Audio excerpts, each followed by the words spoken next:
الحمد لله نحمده ونستعينه ونستغفره ونؤمن به ونتوكل عليه ونعوذ بالله من شرور أنفسنا ومن سيئات أعمالنا من يهده الله فلا مضل له ومن يضلله فلا هادي له ونشهد أن لا إله إلا الله وحده لا شريك له ونشهد أن سيدنا ومولانا محمدا عبده ورسوله أما بعد فأعوذ بالله من الشيطان الرجيم بسم الله الرحمن الرحيم قد أفلح المؤمنون الذين هم في صلاتهم خاشعون والذين هم عن اللغو معرضون والذين هم للزكاة فاعلون والذين هم لفروجهم حافظون إلا على أزواجهم أو ما ملكت أيمانهم فإنهم غير ملومين فمن ابتغى وراء ذلك فأولئك هم العادون والذين هم لأماناتهم وعهدهم راعون والذين هم على صلواتهم يحافظون أولئك هم الوارثون الذين يرثون الفردوس هم فيها خالدون صدق اللہ مولانا العظیم۔ حضرات محترم، 18ویں پارے کا آغاز ہوتا ہے سورہ المومنون سے۔ اس کی پہلی 9 آیات کے اندر اللہ رب العزت نے وہ صفات بیان فرمائی ہیں جو اگر کسی مومن کے اندر ہوں تو وہ انشاءاللہ لازماً کامیاب ہوگا آخر۔ اسی طرح 19ویں پارے میں سورہ الفرقان کا جو آخری رکوع ہے اس میں بھی اللہ رب العزت نے بڑی تفصیل کے ساتھ وہ ساری خصوصیات بیان فرمائی ہیں جو اللہ کے بندوں میں ہونی چاہیے۔ انشاءاللہ ابھی چند جمعے جو ہے اسی موضوع پہ بات ہوگی کہ وہ کون سی خصوصیات ہیں جس پہ اللہ نے ضمانت دی ہے کامیابی کی۔ عربی زبان کا اسلوب ہے، جس بھی آیت کے شروع میں قد آتا ہے نا، قد، قاف اور دال، قد، اس کا مطلب ہے کہ وہ لازمی ہو، یہ تحقیق، بلا شبہ، نو ڈاؤٹ۔ تو یہ ان آیات کا آغاز بھی قد سے شروع ہو رہا ہے، قد افلح المؤمنون، اور یہ کفار کو مخاطب نہیں ہے، انسان مخاطب نہیں ہے، صرف مومنین مخاطب ہے، ایمان والے مخاطب۔ فرمایا کہ یقیناً بلا شبہ بے شک وہ مومنین کامیاب ہوں گے جن کے اندر وہ یہ خصوصیات ہوں۔ اب آگے اگلی آیات میں وہ ساری خصوصیات بیان فرمائی اللہ رب العزت نے۔ پہلی خصوصیت کیا ہے؟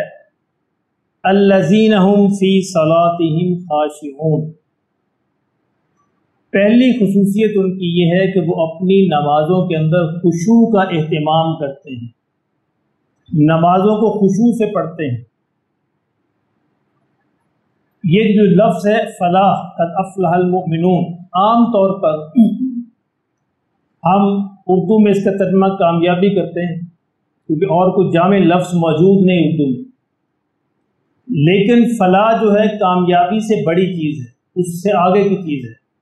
کامیابی ایک چھوٹی چیز ہے، کامیابی کسی اعتبار سے ہوتی ہے، لوگ کہتے ہیں یہ مال کے اعتبار سے کامیاب ہو گیا، یہ عہدے کے اعتبار سے کامیاب ہو گیا، یہ تعلیم کے اعتبار سے کامیاب ہو گیا، ایسے ہوتا ہے دولت کے اعتبار سے کامیاب ہو گیا،